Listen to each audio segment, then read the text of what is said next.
Hi guys, welcome back to my YouTube channel. My name is Harshita and today's video is about busting some assumptions about working at a corporate law firm. So I put up this story a few weeks ago and I got a lot of questions, responses, assumptions about working at a corporate law firm. And I've been working at a firm for almost a year now. So let's bust some assumptions.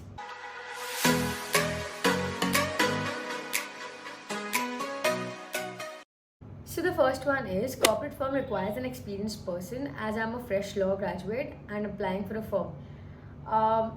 Corporate law firms don't always require an experienced person. They also hire freshers. The fresher hiring can either be through your campus placements or through your internship PPOs.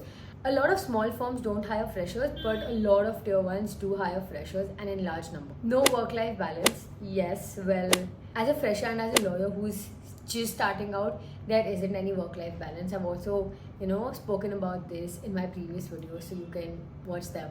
It's a strict 9 to 5 job. Well, not really. My firm starts around 10:15 a.m. and there's no time per se as to when you can leave. Before 7, you definitely cannot leave. If you have less work, then you can leave by 7. But if you have a lot of work, then there's no timing. It can either be 8, 9, 10 or sometimes even an all-nighter. So there's really no timings per se. That tier 1 law firms only select students from GLC. No, it's not like that. Tier 1 law firms select students from a variety of law schools, NLUs, private law schools, and also if you're interning with them and have gotten a PPO. So there's no real distinction per se. Too much stress, insane pressure. Yes, there is too much stress and there is insane pressure. Firstly, because you've now become an associate and your work really holds credibility and liability both. So you need to be insanely 100% sure about the work and the kind of work that you're doing. And secondly, because there is so much work in your field, stress automatically keeps building up and there is a lot of work to be done. Not an assumption, but does litigation have a separate team or how does that work? So yeah. Most firms have a separate dispute resolution team. There's no litigation team in a corporate law firm, but it's known as a dispute resolution team. And there is a clear distinction between a corporate team and a dispute resolution team because the kind of work is drastically different. Law firms are toxic. You have to work overtime always, don't get to enjoy weekends. So I cannot generalize this statement to say that law firms are toxic. I've heard of some firms that are not toxic at all. They have a good work environment, and it totally depends on the team that you're in, the kind of people in your team, and you can't just overall say that this firm is very toxic. There might be some people that form part of your team that are really good people, which makes your work life very happening, easier and not toxic. You have to work overtime always. Yes, when there is a lot of pressure, then you do have to be working overtime. There's no strict 9 to 5 timings and then you can go home and enjoy. Don't get to enjoy weekends. Well, yes, you don't get to enjoy weekends. So since I started working, even if I wanted to take leaves or I'm unavailable on the weekends, I need to inform my team. And when I'm counting my leaves, my weekends will also be counted when I'm completely unavailable. So it is difficult. And even if you're going out on weekends, most people, me included, carry their laptops so that if you get work on a weekend, you do have access to your laptop and you don't have to say that you're unavailable, because as a fresher, it does not look good.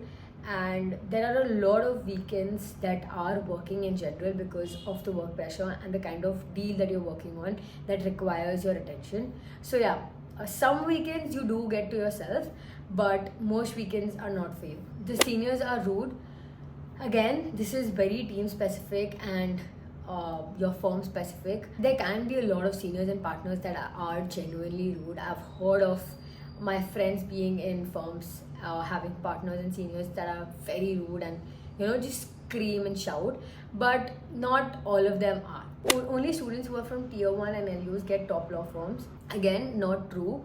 I am working at a firm and we have people from a variety of law schools. It's not just focused on the tier 1 firms. Tier 1 firms do have better exposure than other law schools in terms of the kind of firms that are coming to you. But if you're also in, great private universities like Symbiosis or Jindal, then you do also have access to a lot of law firms coming to you for placements. You earn a good lump sum, so that also is firm dependent. A lot of firms like Sam, Cam, Trilegal, Khaitan do pay very well to a fresher. So tier ones might have like an average package of say 13 to 18, which has also increased now, I think, drastically. 2025 graduates are getting like 20 to 22 lakhs per annum, so that's insane. Tier 2 law firms also pay decent, ranging between 8 to say 12 lakhs per annum. And tier 3 law firms also, it depends on the kind of work you want to do, the work pressure you want to handle, and the kind of team and practice area you want to go to. How often do you have to work at home after work hours, like nights and weekends?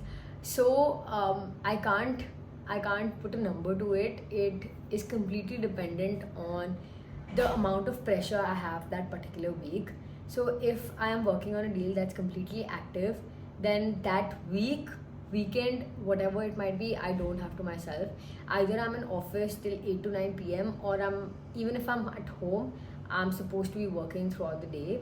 So when my deal is active, then 4 out of the 5 days I have to come home and work. There's no alternative to that, and I've already spoken about weekends.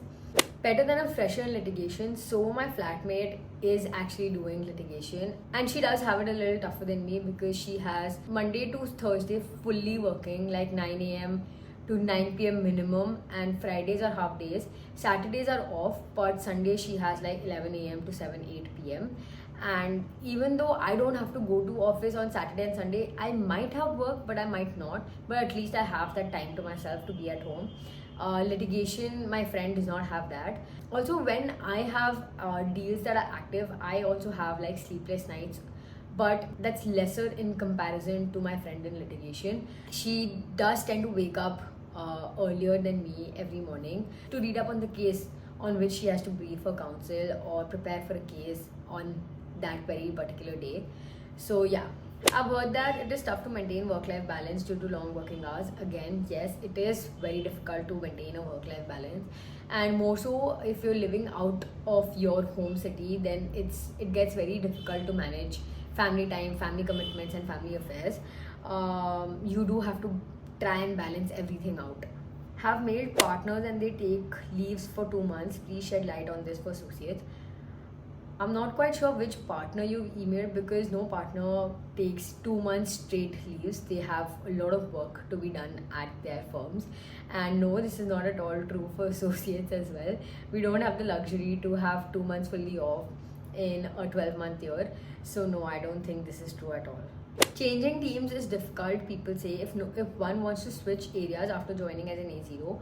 Well, I have not been through that phase yet. Since I've graduated, I'm working in the same practice area, in the same team.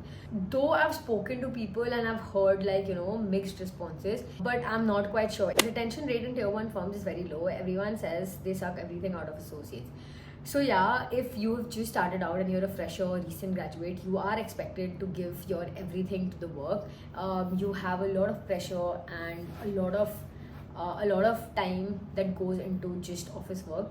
So a lot of people do leave in the first year and a half, but a lot of people also do leave just to join another firm, and they don't altogether leave the law or the practice area. So it's not really an umbrella situation that covers everyone. It's like a 10 a.m. to 10 p.m. job on most days. Yes, that is true. It is like a 10 a.m. to 10 p.m. job most days. Salary pay is actually low and workload is more. Yes, that's also what a lot of people think. It's a fancy job with restaurant meetings and late night wines. Where are you getting this kind of work? Please let me know, and I want to sign up for this as well. It's not a fancy job with restaurant meetings. No, not at all. So yeah, most of the assumptions that I got were on work-life balance and being a corporate slave, having no life to yourself, having no time for yourself, and very little time outside of work. All of that is true. So yeah, that's about it for this video. If you guys have any other questions, do let me know in the comments. I'd love to answer them. And I'll see you guys in the next one. Okay, bye.